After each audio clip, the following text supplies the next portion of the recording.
Yo, week one? Week one? Nigga, I'm smoking on Joe. Nigga, I'm smoking on that Joe pack week one. This did not age well. I could appreciate the content from Reg. Allow me to recap week one, starting with the betting odds that I wasted my time creating because none of these niggas actually placed a bet. Joe won convincingly against the spread. And adding insult to injury, Mr. Rose has talked the most shit Nigga really got in his head like he really one of them ones. You not. towards 09 Orton and has backfired every single time, leaving Joe to be 3-0 versus Reg. East Flatbush BK Blitzing was favored against three-time champion. The only two league mates with 2 championships, while everyone else has 1 or 0. Unfortunately, the favorite did not win and instead lost by 55 points, thanks to all of his starting receivers only scoring single digits. Meanwhile, despite Honeezy Boy's moneyline being negative 400, Terrence's talented team was another underdog that prevailed and covered the spread. Despite having Travis Etienne on his bench with 25 points, Terrence's talented team still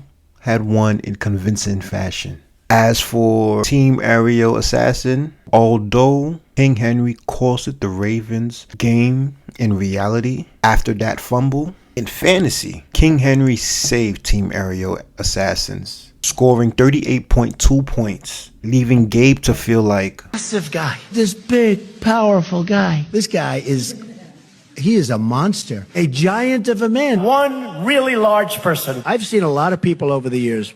Big people. You know, I have a friend, big guy, one of the biggest in the world. This big, strong friend of mine who weighed like 250 then, which 250 then is big.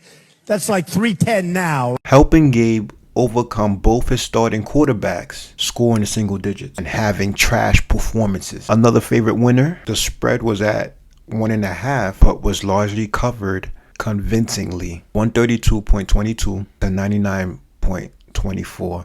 Despite trying to do some voodoo on Brock Bowers, the damage was already done before Brock Bowers was pulled out of the game and sent to the medical tent, scoring 20 points. And it looks like he'll be fine for week 2. Lastly, despite Monday being Prince's birthday, it meant nothing to Randy. With Randy putting it out there, losing week 1 means you a little gay.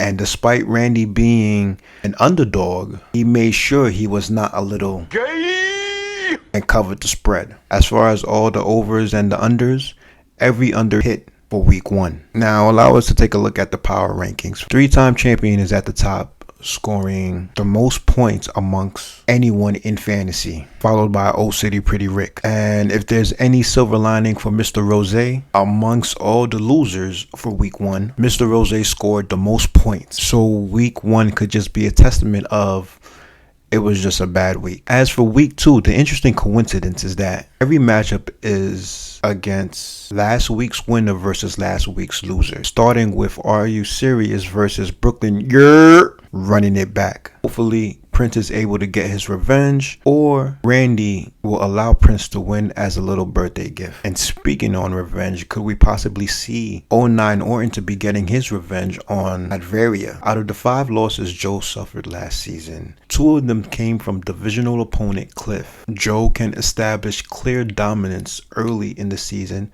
starting 2-0 and 1-0 against divisional opponent. And while the running joke is keep the chip away from Cliff, I'm gonna need Cliff to handle his job and hand Joe his first L this week, because Joe cannot have just joined this league and be running all over niggas. Currently, as it stands, Joe is the favorite versus Cliff with a tight spread of 1.5. And despite fellas not placing any bets last week, I still wasted my time in creating odds for week 2. So allow me to make things easy for you fellas. Since last week, all the unders hit in every matchup. For this week, place $1 on the unders just for fun. Anyway, we have 3-time champion as the favorite versus the Bloodline. 3-time champion has a 12-9 record facing the Bloodline with a current 7-game winning streak. Mr. Rose is expected to bounce back from last week being this week's favorite, along with the fact that he has a 4-game winning streak against Old City Pretty Rick. Team Aerial Assassins are favorites against Honeezy Boys, with lastly East Flatbush BK Blitzing being the favorite against Terrence's talented team. And that's the full week 2 slate. Spreads, money lines, and totals locked in. Now it's up to you, league mates. Do you prove Vegas right, or do you blow it up in chaos? Every matchup has a storyline, but only your players can decide who cashes in and who takes the early season L. Either way, bragging rights are on the line, and we'll be back next week to break it down and reset the numbers.